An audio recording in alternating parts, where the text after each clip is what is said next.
Heute vergleichen wir 3 Lenkradaufsätze für den CSL Universal Hub von Fanatec. Das Fanatec Podium Nesca und Clubsport Wheelrim GT sowie einen OMP Cubic werde ich für euch genauer beleuchten. Legt die Füße hoch und willkommen hier in meinem Kanal.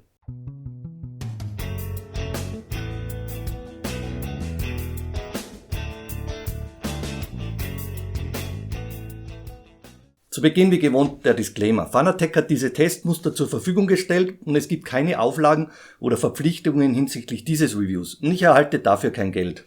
Das OMP Cubic habe ich selbst gekauft und wurde durch die Unterstützung meiner Patreon-Spender mitfinanziert. Vielen Dank dafür. Kapitel Nummer 1 der Preis. Das Fanatec Podium Wheelrim Nesca und das Fanatec Clubsport Wheelrim GT sind um 149,95 bzw. 129,95 Euro über den Fanatec Webshop erhältlich. Und für das OMP Cubic wird bei diversen Resellern ungefähr 200 Euro fällig. Beim Fanatec Nesca Wheel bekommt ihr den Lenkradkranz, ein Soft-Hubcover, ein Metall-Hubcover sowie Befestigungsschrauben mitgeliefert. Das Clubsport-Paket kommt mit dem Lenkradkranz und Befestigungsschrauben zu euch und beim OMP war der Lenkradkranz und ein Hupenknopf beigepackt. Kapitel Nummer 3, die Kompatibilität. Ihr könnt die Lenkradaufsätze auf entsprechenden Vorrichtungen mit einem 6x70 mm Lochkreisbild befestigen.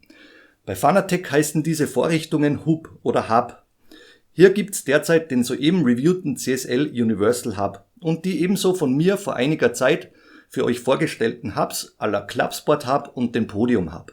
Für meine SimuCube Wheelbase verwende ich die Wireless B16L SC Buttonplate aus dem Hause Ascher Racing. Und auch diese habe ich euch bereits ausführlich vorgestellt bzw. reviewed. Alternativ könnt ihr die Lenkradaufsätze auch direkt auf einer SimuCube Base mit dem beigelegten Befestigungskit anbringen. Zusätzliche Befestigungskits namens SimuCube Wheelside Kit können um ca. 60 Euro dazu gekauft werden. Kapitel Nummer 4, der Zusammenbau. Je nach System werden die Lenkradaufsätze über das 6-Lochbild verschraubt. Hier gibt's Varianten mit Durchgangslöchern oder eben Gewindelöchern. Achtet beispielsweise beim Fanatec CSL Universal Hub auf die passende Schraubenlänge, um nicht das Innenleben der Buttonplate zu zerstören. Kapitel Nummer 5, die Materialien. Alle Lenkradkränze sind in dieser Preisklasse üblicherweise aus Aluminium und mit unterschiedlichen Materialien überzogen. Das Fanatec Nesca ist mit Alcantara und das Clubsport GT und OMP Cubic, die sind mit Wildleder bespannt. Die Frontplatte ist bei allen 3 aus Aluminium und schwarz eloxiert. Beim Fanatec Nesca und OMP Cubic ist der Überzug innenseitig mit so einem Kreuzstich vernäht. Und beim Clubsport GT wurde dieser verklebt. Für die Verwendung von Alcantara soll man von Handschuhen absehen und bei der Verwendung von Wildleder empfehlen die Firmen die Benutzung von Handschuhen. Weiter geht's mit Kapitel Nummer 6, Abmessungen und technische Details. Der Fanatec Nesca Lenkradkranz weist einen Durchmesser von 35 cm und gut 1 Kilogramm auf. Mit dem Metall-Hubcover kommen etwa 60 Gramm und mit dem Soft-Hubcover ungefähr 200 Gramm dazu. Die Schlüsselung, das ist die Bautiefe, von Lenkradaufnahme bis hin zum Lenkradkranz, die beträgt beim Nesca Wheel ungefähr 8 cm und es handelt sich um ein klassisches 3-Speichen-Lenkrad. Das Clubsport Wheelrim GT bringt ein knappes Kilogramm auf die Waage. Der Durchmesser dieses 3-Speichen-Lenkrads beträgt gut 32 cm und unterseitig ist dieses abgeflacht. Es handelt sich bei diesem Wheel um ein Lenkrad mit flacher Schlüsselung, genauso wie beim OMP Cubic. Das OMP Cubic wiegt ebenso rund 1 Kilogramm und weist 31 cm Durchmesser in der Breite auf. Die Ober- und Unterseite beim OMP Cubic ist abgeflacht und dies verringert den Durchmesser in der Vertikalen auf ungefähr 265 mm. Ich persönlich bin immer ohne Handschuhe unterwegs und jedes Lenkrad fühlt sich sehr wertig an.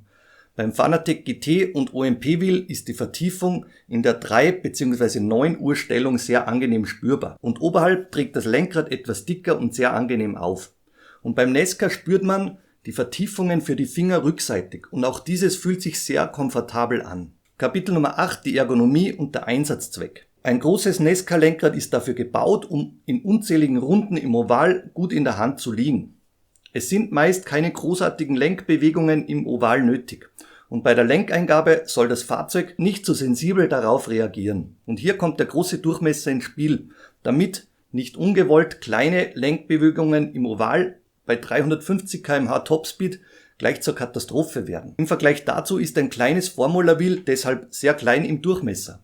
Da ein Formulawagen sehr aggressiv reagiert und du blitzschnelle Lenkkorrekturen bewerkstelligen musst. Dies gelingt mit einem kleinen Durchmesser und mit somit einem kurzen Weg am Rim wesentlich schneller. Das GT-Wheel mit rund 29 bis 31 cm Durchmesser sucht hierbei den goldenen Mittelweg, um schnell reagieren zu können, aber auch langstreckentauglich und somit komfortabel und nicht allzu aggressiv bedient werden zu können. In Sachen Sitzposition und Lenkradwinkel bzw. Lenkradabstand wandern im Rennsport die Lenkräder näher an deinen Körper. Das hat den Grund, dass im Vergleich zum Alltag höhere Kräfte über einen längeren Zeitraum bewältigt werden müssen und somit die Kraft von den Armen und Handgelenken in Richtung der kräftigeren Schultern verlagert werden müssen. Hier hilft die Schlüsselung des Nesca Wheels. Wenn ein Fahrer hunderte Runden über mehrere Stunden lang in einem Oval absolvieren muss, um nicht in den Armen zu verkrampfen oder zu ermüden. Und weiter geht's mit Kapitel Nummer 9, die Verarbeitung. Alle Lenkräder sind sehr sauber bezogen und in den Bezügen sind keine störenden Falten vernehmbar.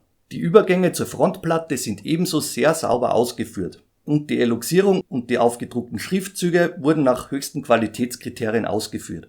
Hier gilt der übliche Industriestandard und ebenso für den Motorradrennsport. So geht's weiter mit Kapitel Nummer 10, die Optik. Das OMP weist den gelben Mittelstellungsring an der Oberseite auf. Dazu passend wurde das Logo rechtzeitig in der Frontplatte vertieft eingebracht bzw. in gelb lackiert. Beim Fanatec Clubsport GT Wheel passen Mittelstellungsring in weiß und das Fanatec Branding in der Mitte zusammen. Es wurde in der Mitte das F-Branding und darunter das Fanatec Logo aufgedruckt. Und beim Fanatec Nesca Wheel ist das Design vom Nesca Branding verpflichtend und somit passen das dreifarbige Logo zum Softhubcover samt dem Nesca Schriftzug zusammen. Und die rechte Speiche erinnert an Fanatec mit diesem unscheinbar aufgedruckten Branding. Das geschlüsselte Design sowie die gelochten Speichen springen beim Nesca Wheel von Fanatec ins Auge. Und gefällt dir das dick auftragende Softhubcover nicht?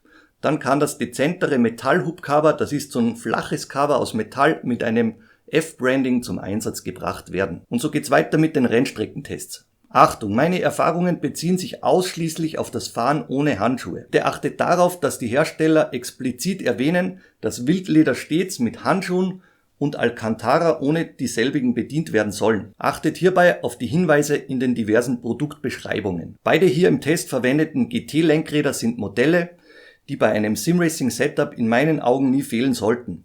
Der Durchmesser mit rund 30-31 cm stellt die goldene Mitte dar. Mit diesen Wheels könnt ihr sämtliche Klassen bedienen, wenn ihr keine eigenen, kleineren Formula-Lenkräder oder auch Rallye-Lenkräder zu Hause habt. Die Lenkeingaben geschehen über den Durchmesser direkt, aber nicht zu ultra direkt und nicht zu nervös, wie eben bei einem kleineren Formula-Wheel. Und auch der Langstreckenkomfort ist mit GT-Wheels zweifelsfrei gegeben. Als Nicht-Handschuhträger wäre mir ein Alcantara-Bezug deutlich lieber, da bei Wildleder immerzu mit Abfärbungen zu rechnen ist.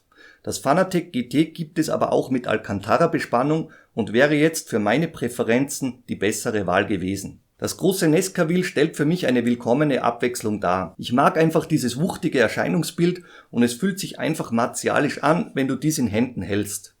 Wenn du beispielsweise Ausflüge mit dem Euro Truck Simulator geplant hast, dann wäre das Nesca Wheel definitiv für dich deine erste Wahl. Ich selbst fahre mit dem Nesca Wheel eben klassische Nesca-Fahrzeuge oder auch große Stockklassen und dicke GT-Cars. Auch diverse Big Block Vintage-Fahrzeuge fühlen sich mit diesem Wheel super und realistisch an. Kapitel Nummer 13, die negativen Aspekte. Bei den Wildleder-Varianten bist du als Nicht-Handschuhnutzer mit Abfärbungen konfrontiert. Das muss dir bewusst sein. Das muss dir bewusst sein, wenn du eben zu Wildlederbezügen greifst. Im Gegenzug dazu solltest du Alcantara nicht mit allzu griffigen Handschuhen bedienen, da dies der empfindlichen Alcantara-Oberfläche schaden könnte. Sofern ihr beim Clubsport GT zwischen beiden Materialien wählen könnt, dann streicht bitte diesen Punkt aber von eurer Cons-Liste. Beim geschlüsselten Nesca-Lenkrad sind diverse Eingaben klarerweise nur erschwert möglich. Durch die große Bautiefe erreichst du Schaltpedals bzw. Knöpfe und Schalter nur sehr schwer bzw. fummelig. Hier ist eben der Einsatz eines separaten Shifters, wie dies eben auch im echten Nesca-Sport geschieht, dringend erforderlich, außer du bist im Automatikmodus unterwegs. Diverse für dich wichtige Eingaben kannst du eben auf eine separate Buttonbox oder die am Rig angebrachte Tastatur verlagern. Und so geht's weiter mit Kapitel Nummer 14, die neutralen Aspekte. Der Preisbereich geht für mich bei allen Produkten in Ordnung. Das Clubsport GT liegt mit 129,95 € in Richtung positiver Bewertung und das OMP geht beim Cubic mit über 200 € eher in einen negativeren Preis-Leistungsbereich. Kapitel Nummer 15, die positiven Aspekte. Die Verarbeitung, die Haptik und die Optik, die ist bei allen der hier getesteten Modellen, wie ich finde, vorbildlich. Die GT-Wheels, die decken ein breites Einsatzgebiet ab und passen optisch immer zu jedem Simracing-Setup. Das Nesca-Wheel bietet eine willkommene Abwechslung und der über Klett angebrachte Softhook ist gut gelöst und macht in Sachen Branding einiges her und hält stabil am Lenkrad. Generell empfehle ich in meinem Kanal immer mindestens 2 Lenkräder zu besitzen. Und in diesem Test solltet ihr für die Erweiterung eures Portfolios auf jeden Fall fündig geworden sein. Kapitel Nummer 16, das Fazit und die Kaufempfehlung. Kaufe die Wildleder-Variante nur dann, wenn du wirklich mit dunklen Handschuhen unterwegs bist. Ansonsten Finger weg von Wildleder. Mit dem gerade auf den Markt gebrachten und preislich, wie ich finde, sehr attraktiven CSL Universal Hub von Fanatec lässt sich die Erweiterung deines Lenkradportfolios kostengünstiger bewerkstelligen, als dies damals eben mit dem deutlich teureren Clubsport Hub bzw. mit dem später erschienenen Podium Hub möglich war. Hier hast du die Möglichkeit, nicht jedes Mal mehrere 100 € für ein teures Wheel in die Hand nehmen zu müssen, sondern kaufst dir den entsprechenden Lenkradaufsätze bei Bedarf. Kapitel Nummer 17, ein spannender Ausblick. Vor dem Ausblick poste bitte in den Kommentaren, was du für Lenkradaufsätze besitzt. Was haltest du von diesen vorgestellten Lenkradaufsätzen? Welche Variante würdest du bevorzugen? All dies würde mich interessieren. Log dich bitte ein und poste dies in den Kommentaren unten mit rein. Und in den nächsten Wochen soll es wieder einmal ein neues Rig, eines von Simetic geben. Ich bin am Simetic K2R dran und schließe mich auch mit den Jungs von Simrig kurz zusammen, um auch ein Nicht-Alu-Profil-Rig motion-kompatibel zu machen. Es warten weitere interessante Reviews für euch, eventuell wieder mal ein neuer Rennsitz, neue Lenkräder und viele spannende Dinge. Vielen Dank fürs Dabeisein. Bitte vergiss den Like nicht, wenn dir das Video gefallen hat, und über ein Abo freue ich mich klarerweise. Vielen Dank fürs Dabeisein. Es macht wie immer Spaß mit euch zu reviewen. Bis zum nächsten Mal und liebe Grüße, euer Ron.